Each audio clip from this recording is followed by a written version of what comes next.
Ada seorang ustadz, seorang guru ngaji yang karena melihat rata-rata penguasa itu zalim ya, datang ke Harun ar-Rasyid.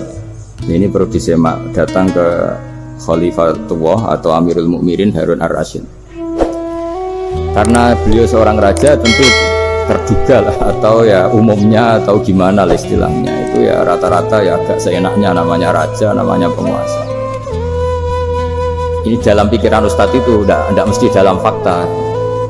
Kemudian si ustadz itu matur, ya Amirul Mukminin, inni nasihun lak famusyaddidun alaika fala tajidanna fi nafsika syai'an. Saya ini mau nasihati Anda, kemudian saya cara nasihati itu keras, tolong jangan dimasukkan hati. Dia bilang famusyaddidun alaika, saya nanti kalau nasihati itu keras sekali, tolong dimaklumi karena ini penting, karena Anda harus dinasihati secara keras.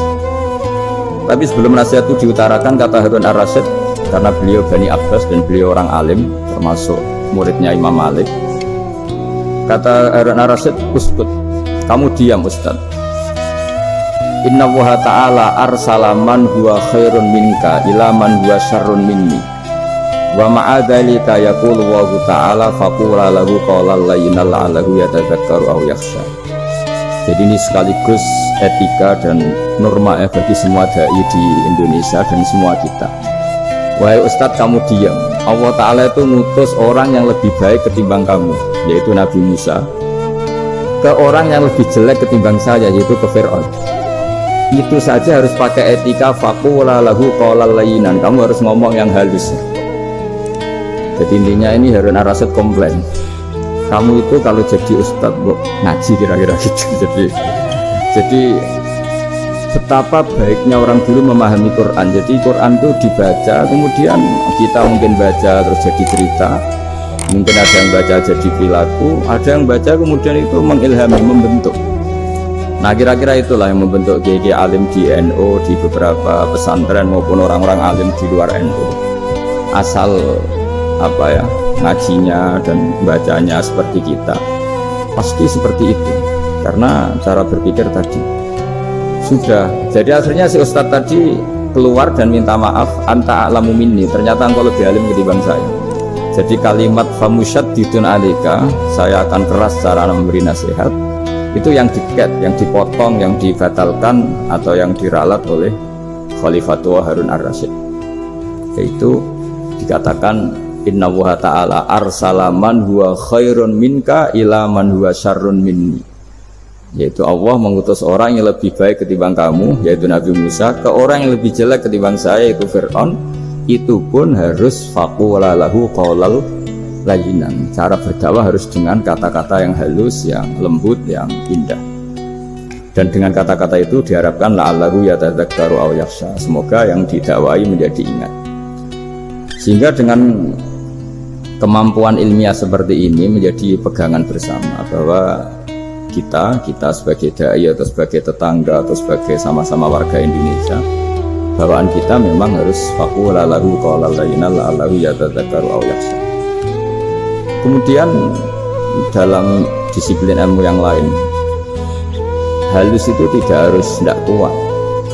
Angin itu ya halus, tapi kalau di manage itu jadi kekuatan yang dahsyat. Begitu juga air dan sebagainya.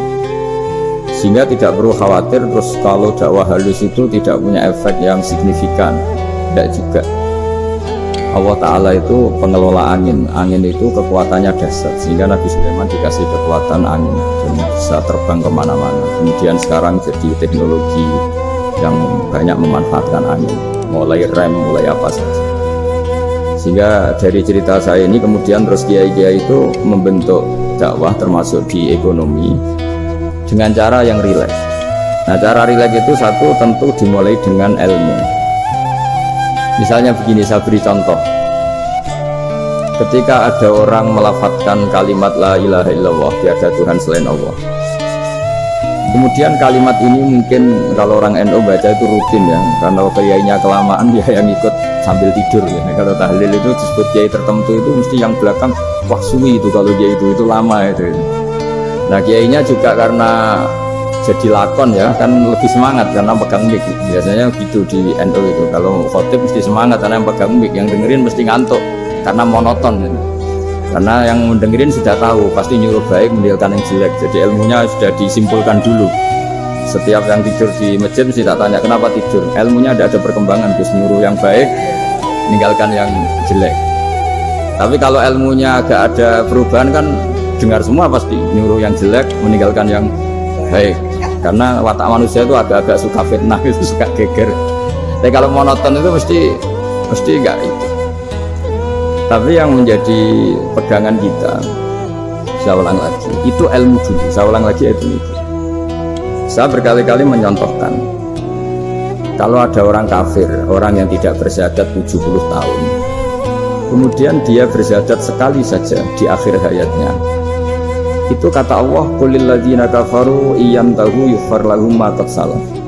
Katakan ke mereka yang kafir, jika dia mau bersyahadat, itu masa lalunya diampuni semua. Sehingga kedahsyatan kalimat ini luar biasa. Orang yang kafir 70 tahun saja, barokahnya la ilaha illallah ini, dosanya bisa diampuni semua. Nah kemudian karena ilmu ini tidak begitu populer atau kurang dipopulerkan, atau kita sendiri kurang menghayati, sehingga la ilaha illallah itu lebih dianalisis. Cara lafadz ini, pelafatannya ada sanadnya enggak ya? Terus cara melafatkan bareng-bareng seperti itu ada tumpengan ini bid'ah enggak ya? Jadi pertanyaannya sudah tidak tentang keramatnya atau sakralnya atau fadilahnya la ilaha illallah, tapi sudah macam-macam. Jadi dan cara seperti ini ada hadisnya enggak, legal enggak, terus ada sanadnya enggak. Jadi saya mohon semohon-mohonnya untuk teman-teman yang di Al-Iman itu harus ngaji ya. Ngaji itu nanti kamu tahu cara mandang sebuah ibadah atau perilaku atau apa sajalah tahu. Karena al-ilmu yurisul ahwal, ilmu itu bisa mengilhami cara pandang. Dulu yaitu saya ulang lagi, ketika zaman Hindia Belanda, karena pemerintahnya Hindia Belanda itu ulama-ulama keras sekali, sejelek-jeleknya ulama itu yang datang ke Umarok. Tapi setelah era Mbah Hashim, era sampai Mbah Maimun, itu mereka peduli sama Umarok, sama semuanya sama-sama warga Indonesia yang ingin melihat Indonesia yang lebih baik.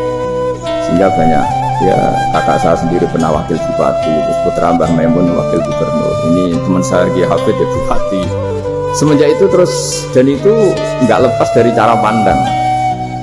Yaitu cara pandang diantaranya adalah cerita tentang Nabi Musa yang Allah tetap peduli sama Fir'aun, sehingga tetap didakwai Nabi siapa? Musa. Dan posisi Musa datang bukan memanggil. Ya, cuma sampai sekarang tuh belum pernah ke kantor bupatinya Pak Hafid, karena kadang-kadang orang terus curiga mengajukan proposal, jadi agak repot. Ketemu bupati itu sialnya kiai kan mesti pikirannya orang bupati ini nyangoni, kiai ini disangoni gitu. Itu terus kayak kita fakir miskin itu. Jadi makanya saya itu belum pernah datang. Tapi alhamdulillah karena beliau berambisi menjadi wa khairul umara mayatuna batal ulama. Jadi datang tapi sangat ambisius ingin mengalahkan ulama, karena dia kalau datang statusnya lebih tinggi. Ya tidak apa-apa, ini tawaduk tapi niatnya nggak begitu tawaduk. Jadi makanya saya kemarin Yusuf Mansur pas datang, Pak Ustadz Yusuf Mansur saya datang harus sekali saja, kalau kedua kali ribet. Karena kalau beliau datang dia punya status tawaduk, lama-lama didatangi jadi takabur. Saya jadi yang ahli neraka, dia ahli surga, saya kan rugi dong. Hanya rugi, gue kehilangan teh, kehilangan kopi, dia beliau berstatus tawaduk, saya berstatus takabur, kan repot. Makanya saya berharap jangan datang lagi. Karena jadi repot itu, jadi repot.